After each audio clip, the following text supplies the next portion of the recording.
Bonjour à toutes et à tous et bienvenue sur ma chaîne. Aujourd'hui, je vais partager avec vous quelques livres qui m'ont aidé à améliorer mon anglais. La lecture est un moyen certain d'améliorer son vocabulaire tout en découvrant de nouvelles choses. Je pense qu'il n'y a pas de livre spécifique qui vous rendra bilingue, mais l'habitude à la lecture est une aide sûre. Je vais vous présenter ici quelques livres de genres et niveaux différents avec l'aide du site L'Exil qui offre un barème de difficulté pour beaucoup de livres. Cette vidéo n'est évidemment pas sponsorisée, mais je pense que ce site est intéressant pour connaître le niveau requis pour apprécier au mieux un livre. En commençant par les classiques, je pense qu'Of Mice and Men par John Steinbeck est un livre excellent pour les débutants souhaitant une atmosphère axée sur le rêve américain. Bien que le vocabulaire soit parfois difficile, ce roman vous donnera envie de comprendre l'histoire aussi bien d'une façon littérale que littéraire. Ensuite, The Catcher in the Rye par J.D. Salinger est un incontournable de la littérature américaine.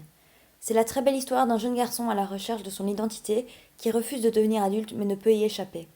Ce classique a été banni aux États-Unis pour les valeurs qu'il défend. Je ne savais pas trop si je devais mettre le théâtre et les pièces de théâtre en l'occurrence dans la catégorie des classiques, mais nous y voilà et je vais vous donner quelques exemples parce que le théâtre permet de ne pas perdre le fil de l'histoire par ses directives et son discours direct. Par exemple, je pense à Death and the Maiden par Ariel Dorfman, qui est une excellente pièce qui se déroule au Chili et critique la situation politique des années 90. Pour les fans de Shakespeare, euh, la pièce Rosencrantz and Guildenstern Are Dead par Tom Stoppard est inspirée de la pièce Hamlet et suit une version comique de deux amis à la recherche d'un sens dans le monde. Maintenant, j'en viens au genre le plus recommandé sur Booktube, qui est probablement le genre jeunesse ou Young Adult YA en anglais. Et j'ai vu pas mal de vidéos qui parlent de ça et évidemment, ce sont des livres plus accessibles pour commencer. Personnellement, le premier livre que j'ai lu en anglais était 13 Reasons Why par Jay Asher. Et ce livre parle d'une jeune fille qui se suicide et blâme 13 personnes à cause desquelles elle se suicide. Et ce livre se déroule à travers des cassettes et c'est vraiment facile à lire et à suivre. Une bonne recommandation pour ceux que ça intéresserait. Après, j'ai pensé à un autre livre qui est Between Shades of Grey de Ruta Sepetys. Ce livre se focalise sur la Deuxième Guerre mondiale en Lituanie, qui est un sujet qui est moins abordé quand il s'agit de la Deuxième Guerre mondiale. J'ai trouvé ce livre vraiment facile à lire tout en étant intéressant d'un point de vue historique. Sinon, d'autres livres tels que vos livres préférés d'enfance comme Harry Potter ou Narnia peuvent être des relectures faciles et appréciables à la fois. Mon genre personnel préféré de lecture sont les thrillers. Et franchement, dans cette catégorie, j'ai plusieurs choix qui pourraient vous correspondre. The Family Upstairs de Lisa Joule est vraiment un livre facile à lire. J'en ai lu la version de 300 pages l'année passée et le texte était vraiment écrit très grand. Donc c'était très rapide à lire et c'est vraiment une lecture d'été. En fait, l'histoire se passe à la fois à la côte méditerranée en France et à Londres. Et c'est vraiment une histoire familiale avec des personnages complexes tout en étant un thriller qui vous tiendra en haleine jusqu'à la fin. Ma série littéraire de thriller préférée était la série de Stieg Larsson, Millennium. Donc The Girl with the Dragon Tattoo est le premier tome de cette trilogie. Et c'est vraiment aussi, encore une fois, facile à lire, rapide et original, dans le sens où bah, ça se passe en Suède. Et ben, vous pouvez suivre les personnages au cours d'une trilogie et vous avez vraiment l'impression d'avancer en anglais. Encore une fois, dans la catégorie des thrillers, je pensais à The One de John Mars, qui a récemment été transformé en série Netflix. Et je me suis dit que c'était une bonne idée de lire des livres qui avaient été adaptés au cinéma. Donc vous pourrez soit lire le livre avant ou voir le film avant. Comme ça, vous auriez un contexte pour pouvoir lire et mieux apprécier l'histoire et apprendre aussi l'anglais, améliorer votre vocabulaire. The One était vraiment intéressante parce que c'est une histoire qui se focalise sur les sites de rencontres qui prendrait en considération l'ADN et vous mettrait en connexion avec votre âme sœur. Ce prochain livre, Home Before Dark de Riley Sager, m'a vraiment pris par surprise, étant donné que c'est un livre catégorisé comme un livre horreur.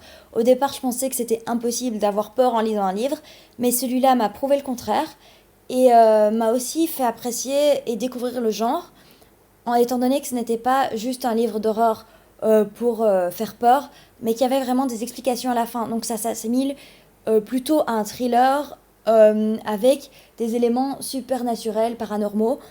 Et je trouve que ce livre est vraiment génial pour se prendre dans une histoire. Pour ce qui est de la fiction historique, j'ai aussi deux recommandations à vous faire. Il s'agit tout d'abord des Sandcastle Girls par Chris Bojalian. Donc cette histoire parle du génocide arménien qui n'est pas reconnu dans tous les pays.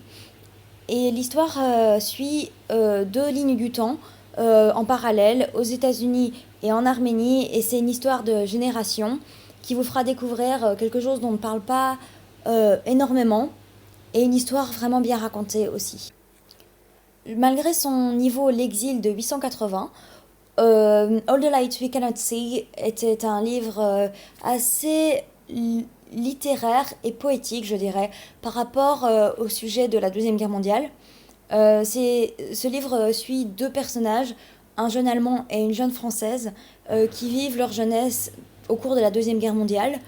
Et la jeune fille est aveugle, et c'est l'histoire vraiment originale de ce qui s'est passé à Saint-Malo durant la Deuxième Guerre mondiale.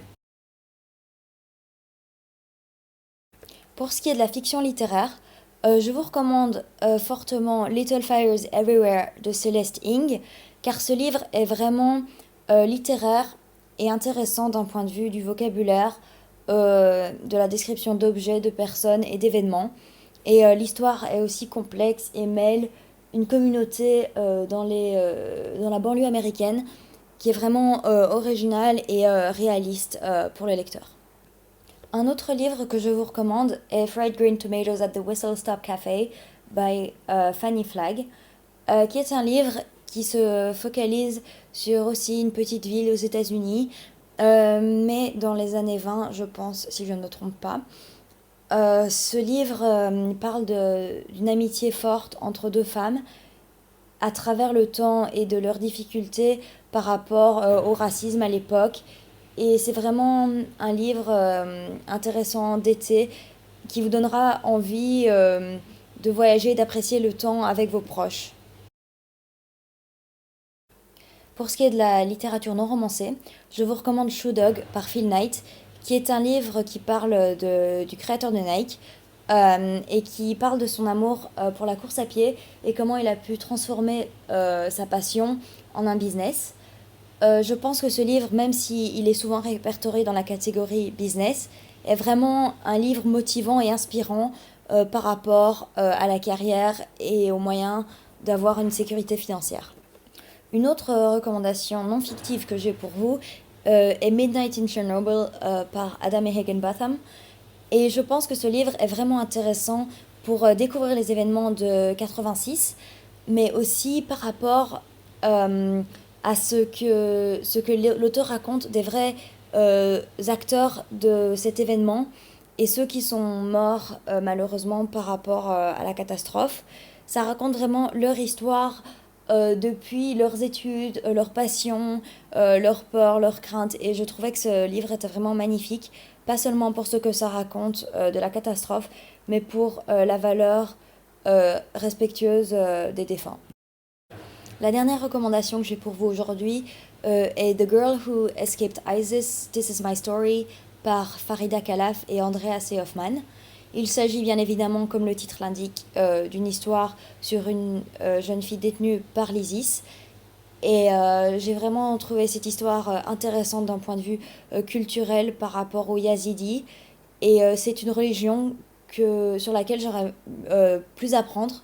Mais il n'y a pas beaucoup de livres qui en parlent et ce livre m'a beaucoup appris.